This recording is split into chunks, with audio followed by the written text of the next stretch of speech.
morning, everybody. My name is Petr Sidopulos. Thank you for coming to this talk. The title was said, and I want to state this is not me trying to suggest that there is no talent on your team. We're just trying to take the talent you already have and grow them to be the expert level talent it can be. Now, a question came to my mind, like, why should I be giving this talk at LASCON? It's an application security conference, and I don't have anything about, cool AI or API security. But it's been my experience that we struggle to find the top level talent. I want to ask, if you were to post a senior position like level 3, architect level right now, can you fill it in a week? Mark, put your hand down. Well, it's really hard, right? Like the expert level talent is hard to find. And if we cannot find it outside, then we need to develop it from within. That led me to kind of reflect on my own journey because, I started as a IT sysadmin. I worked within the state government my whole life. And in 2012, I became the cyber noob, moving to information security full time. And I'm not saying that I didn't have any knowledge. I have a lot of IT system administration and that helped, but I didn't have much experience. And in 10 years, I became the principal cybersecurity architect, and I managed to achieve the GIAC Security Expert certification, which is one of the top certifications in the industry. And I did it all while being a state employee. So I was thinking, could you fast track my journey? If I had to make more of me, how would that look like? And I think I have a way. And if you're wondering how, well, thanks for coming again. Let's find out. So a little bit more about me. I was fortunate to actually have a blog post posted on GIAC's website. GIAC is the sister company to SANS. They provide cybersecurity training and certification. Hopefully to this audience, there is no introduction needed. And I'll outline my journey, what did it take to become, IT sysadmin to a GSE. And there are 5 pillars that I highlight. Now, you can scan the QR code. I promise it's benign. It's not malicious at all. But if you don't trust me, which I also understand, definitely just go on the GIAC's website blog post. There are 5 pillars that I highlighted in there. And one of the biggest one is building your own lab and doing everything yourself. Like build the thing, break it, see how the logging is, try to secure it. That will be so beneficial to your career. And that idea of like, how can we because I had to spend a lot of time on my own to do this. So I was thinking, is there a way you can get this sanctioned by your work and be supported in actually doing that on the clock? And I outlined this theoretical concept in the spring at an ISF conference. That's conference geared for state employees. If you look on YouTube for @checksum, which is my hacker handle, you can find it. I'm not a YouTuber. I don't want to be a YouTuber. I have 2 videos, and they're both conferences. But if you find this interesting and want to learn more, definitely check out the video. It's kind of part 1. So I don't think hardly anybody was at the conference, so I need to summarize everything on one slide. And I was thinking, what a better way than using PowerShell since we are at an application security conference. So what this is all about is finding the time. We call it finding introspection time that's completely yours. One quick point, and Mark, thank you for bringing it up. That PS right there, that's not my initials. I don't need to have my initials on every bullet. That is literally the screenshot from PowerShell prompt because it's using PowerShell-like language. So you're going to find people and you're going to ask them, hey, would you like to have an hour or 2 every week that's dedicated to you? I'm just like, of course, 2 hours for my own time, no meetings, no Jira tasks, no ServiceNow tickets, no app scans to run, just the time is yours. Well, but you will be actually busy, right, in this time. And what you'll be doing is finding the most menial tasks that you have. The task, that it comes to, like, if you have to do it, if your first thought is, we hired an intern, where is that intern? Because I have some cool project for them. That is typically what you don't want to be doing. I call it soul-sucking task because there is no joy. It's just so routine, menial, boring. And the people that work, the analysts, the worker bees, they know the best what those tasks are, right? So find those tasks, figure out one that can be automated or simplified, make it not a sucking task, And up until now, this is kind of more just like a brainstorming session, right? So what's so special about it? The special thing comes in the next step. You get to actually implement that. So find what sucks, figure out automation, research how to do it, and do it. Now, as you go there, you're going to learn a lot, because if you want to automate something, you need to understand the technology. And that will naturally enhance your knowledge and skills. You pick up some new skills in this. But the biggest concern is, especially if you have a team that has one superstar and then everybody's kind of behind a little bit, if that person drives this automation and cool tooling and helper scripts, when they decide to leave, you may be screwed, right? Like if it breaks, who's going to support it?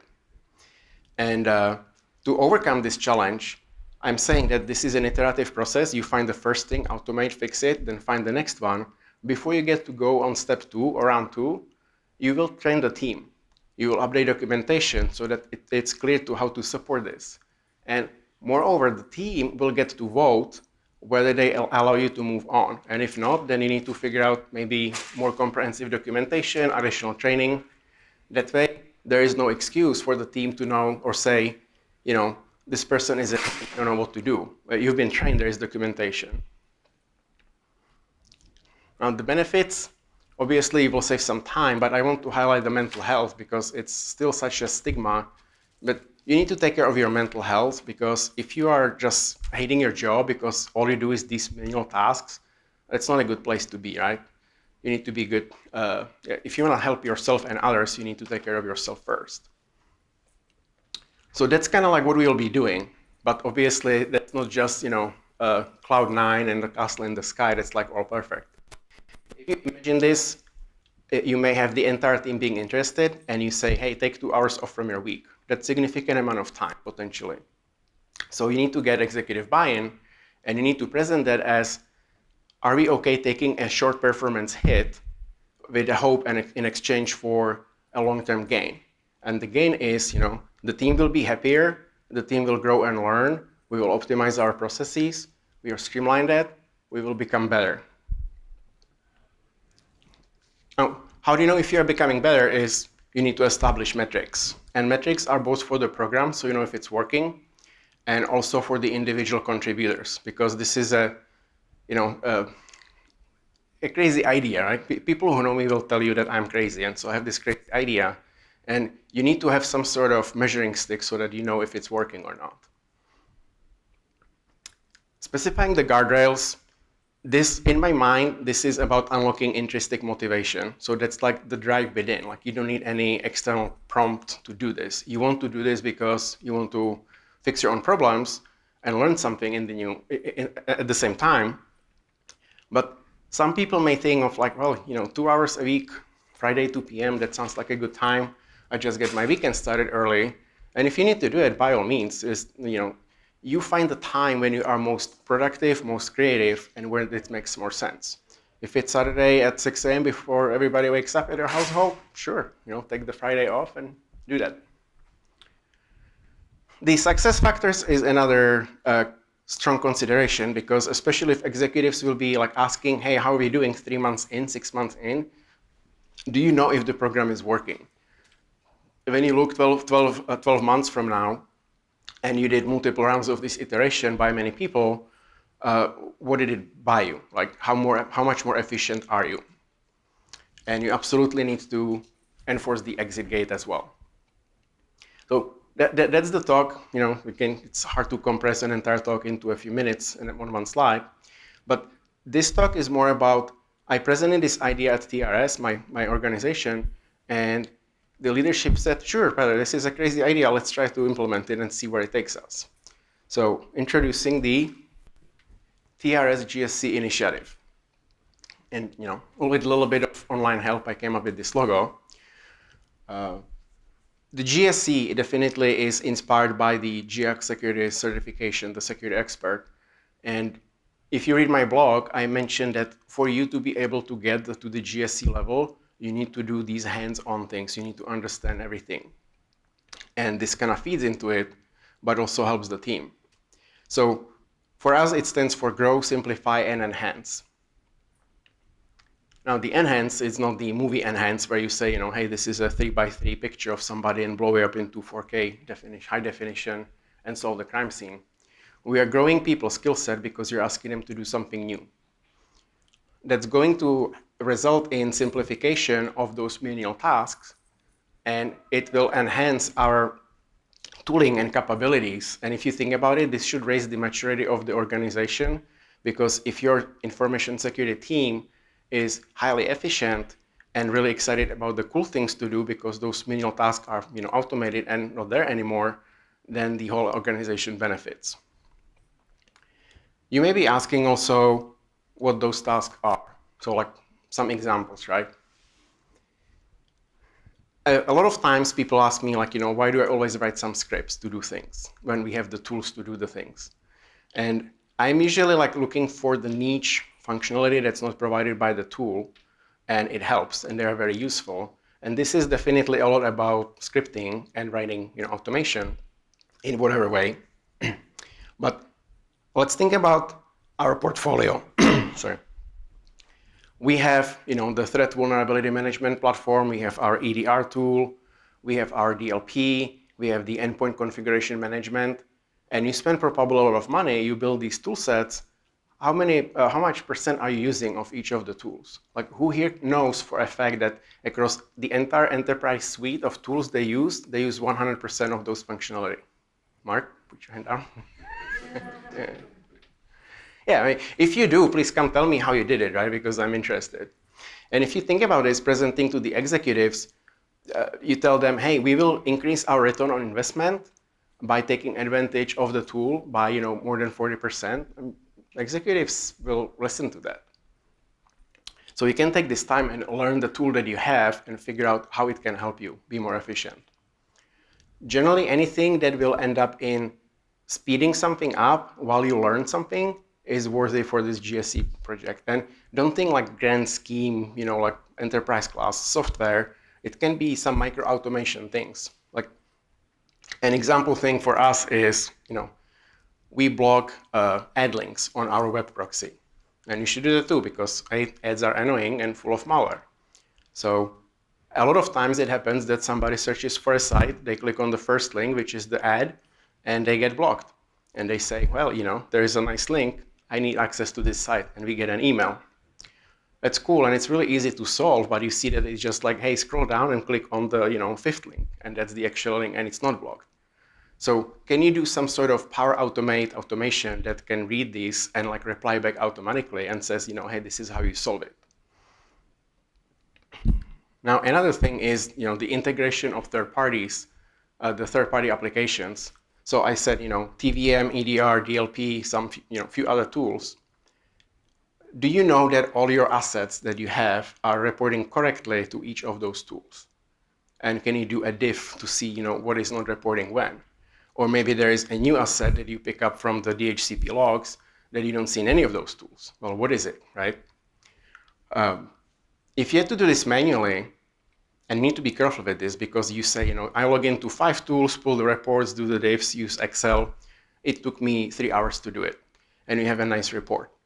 And you present it to somebody and they said, this is really cool. Can we do it on a weekly basis? Well, guess what? You just sign up for, 3 hours a week of task.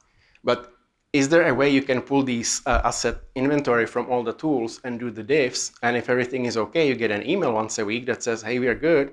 And if not, it will open a Jira task or a ServiceNow ticket automatically for you, and rather for the team that supports the system, and says, hey, server XYZ is not reporting to your TVM program. We have no scan data. Cool, let's do that, right? And this again is fully automated after you are done, and it helps you with critical security control number 1, which is know your assets. What also should not be underestimated is simple things as documentation. To make an auditor happy, I've seen it all the time. People are doing the right things, but when auditor comes and asks them, prove it to me, it's like, we're doing it. So if you have documentation, auditor will be happy, but also if you have one senior person on the team and few juniors, they may not be able to do the senior person's task because they don't have the skill set or the knowledge.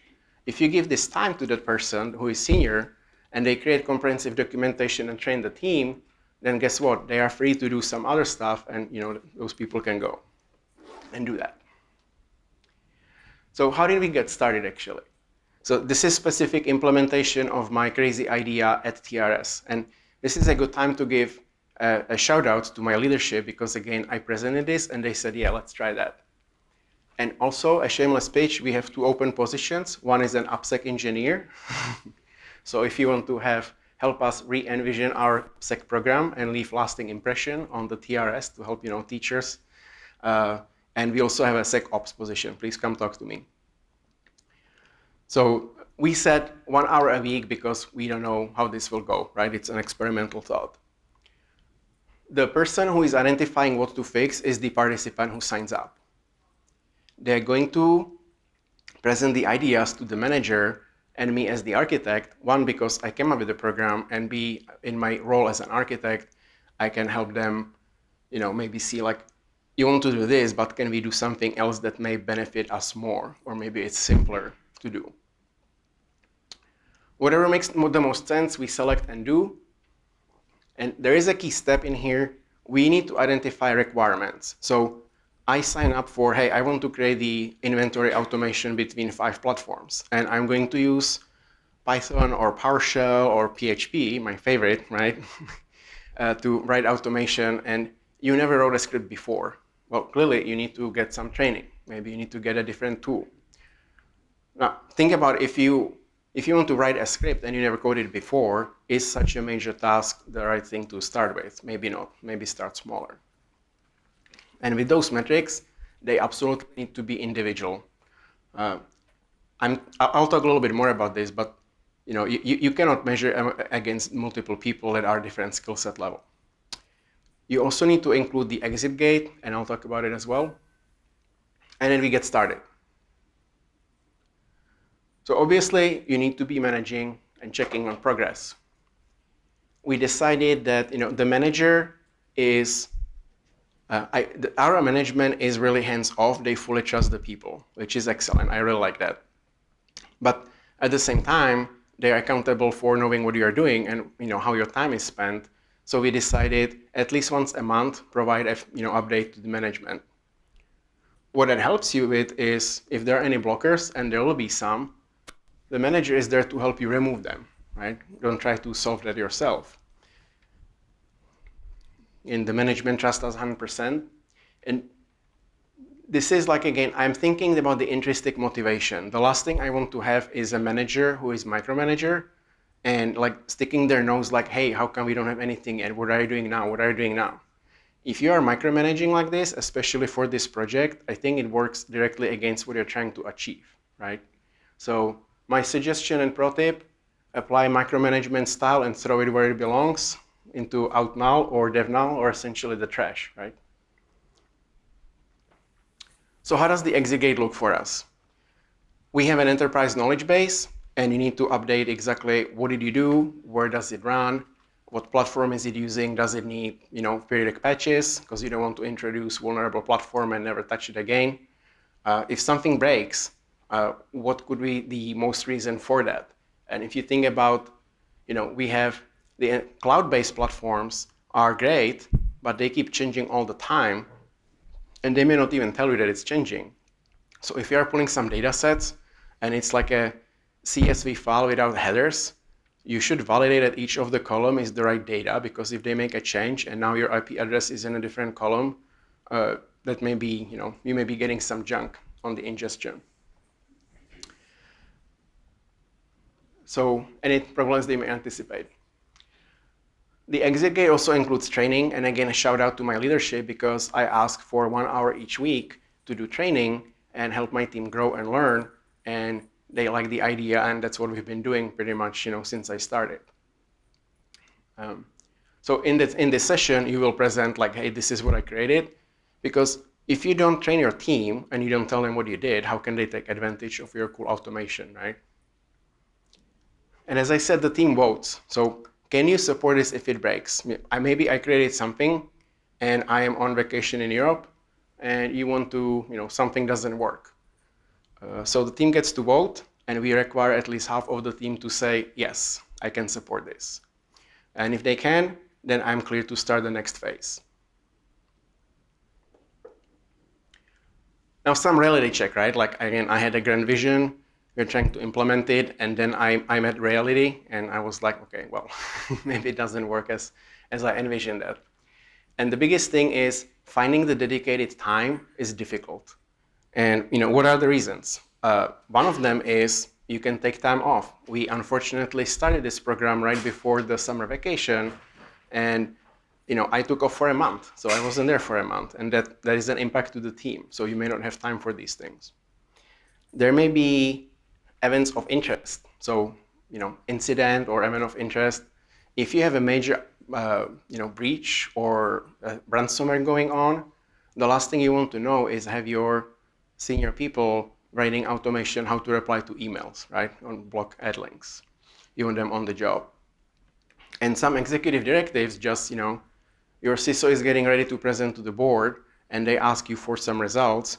You shouldn't reply, I'm sorry, I'm not busy for the next 2 hours because I'm doing my, email automation. It's not a good career enhancing move.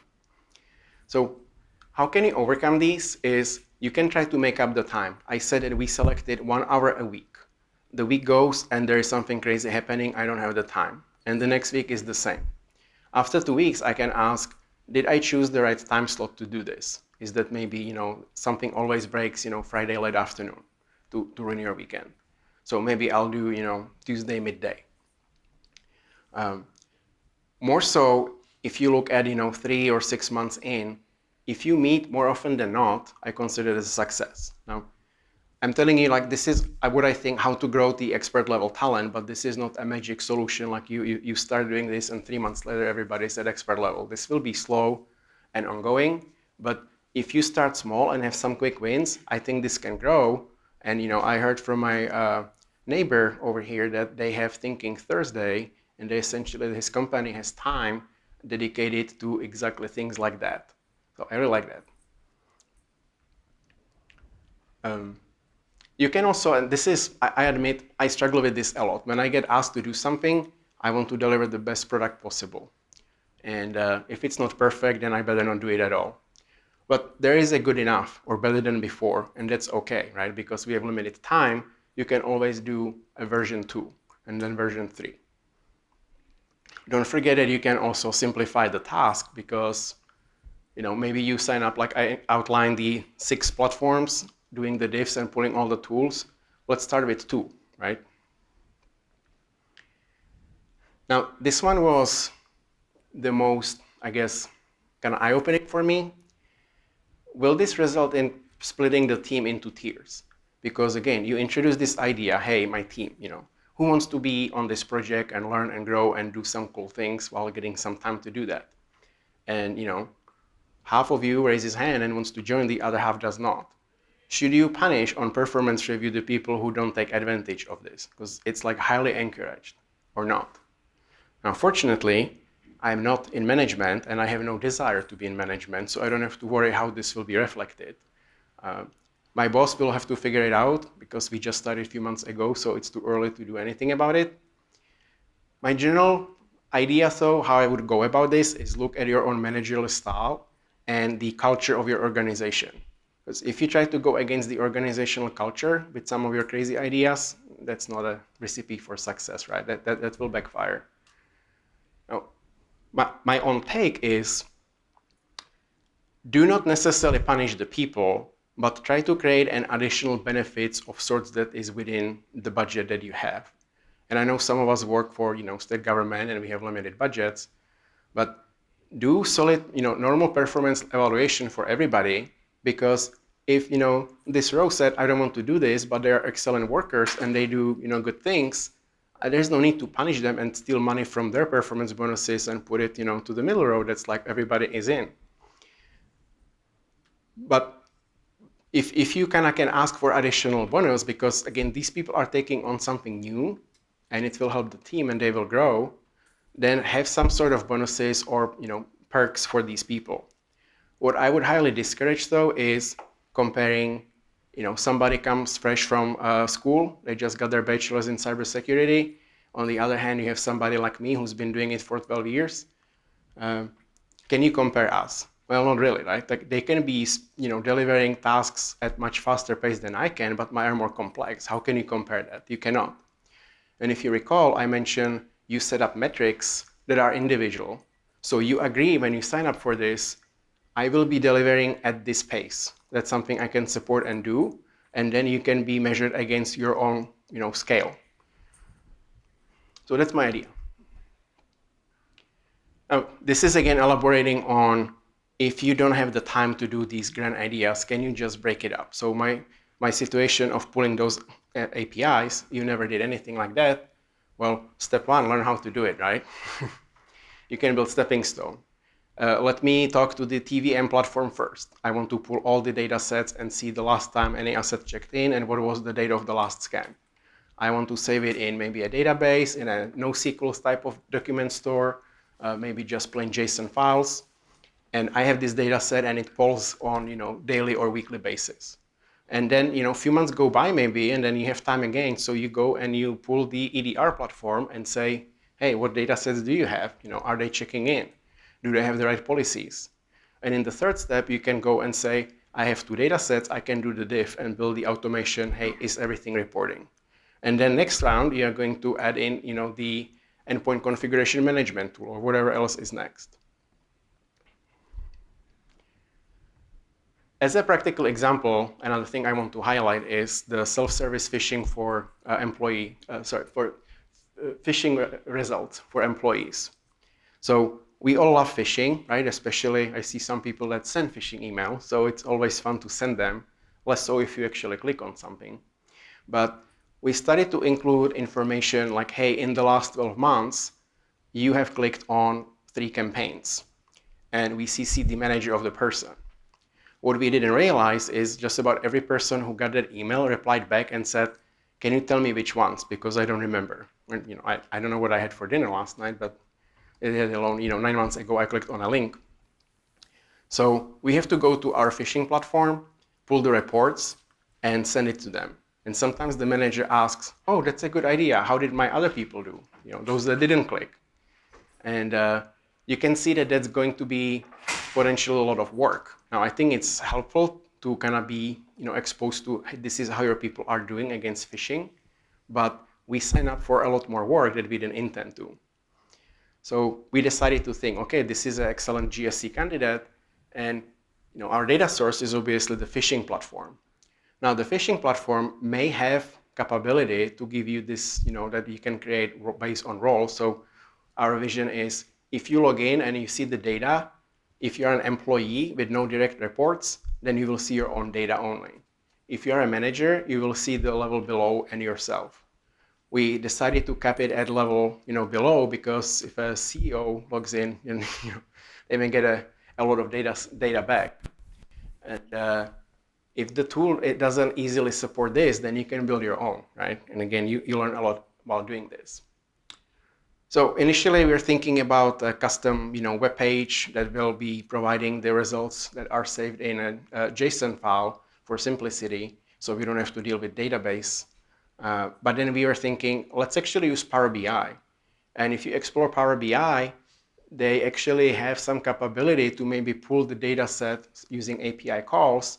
And once you get that, then you can build a visualization. Maybe it has some pretty graphs and you can compare people for the managers and do cool things. Some results.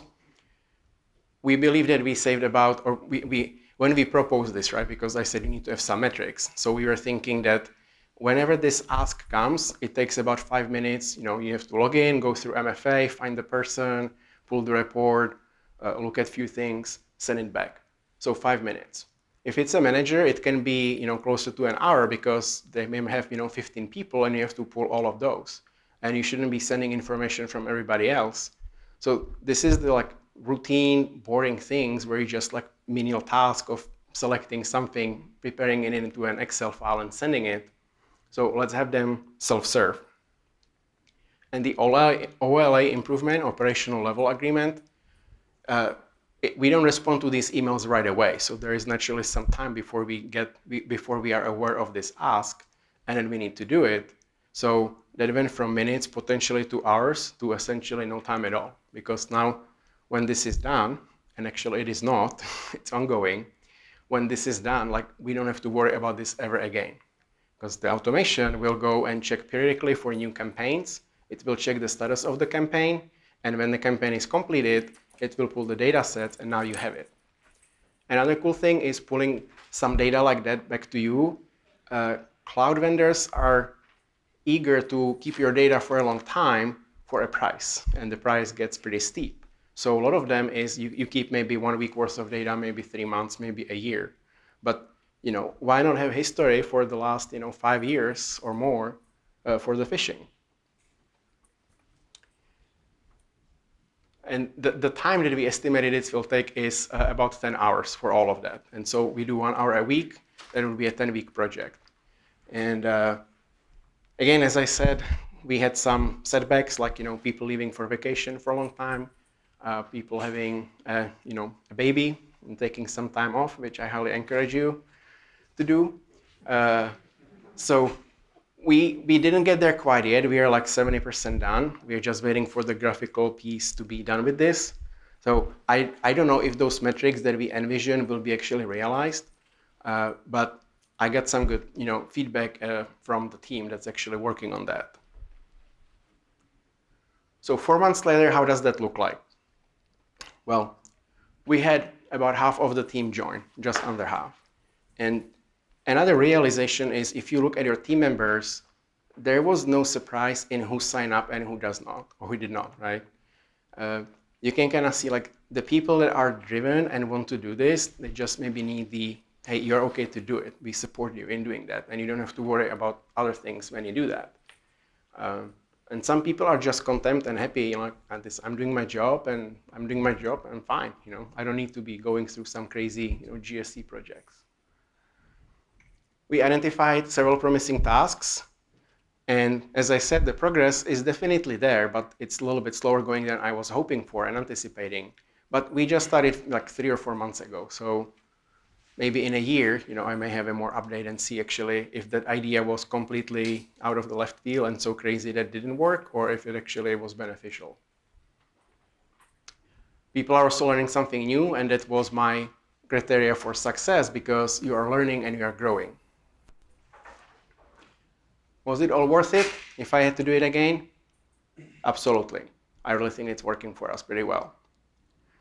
So with that, there are the QR codes for the talk and the blog post. Questions?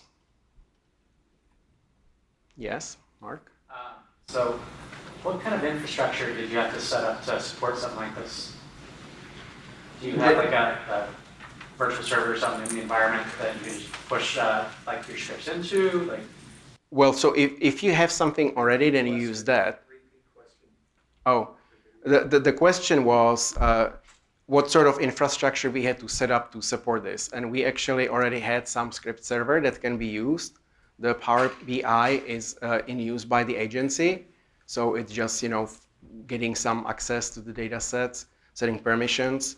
But this really is, what you come up with, I don't know, because I don't know what everybody's tasks are that are the most menial ones. And that's why I said there are requirements to set up, right? Like maybe I need to buy a platform. Maybe I need to get a sort product that will help me overcome the scripting challenges. So we didn't have to do anything new yet, but that's always part of, as for each iteration, we will discuss what do you need for that and can we provide it to you.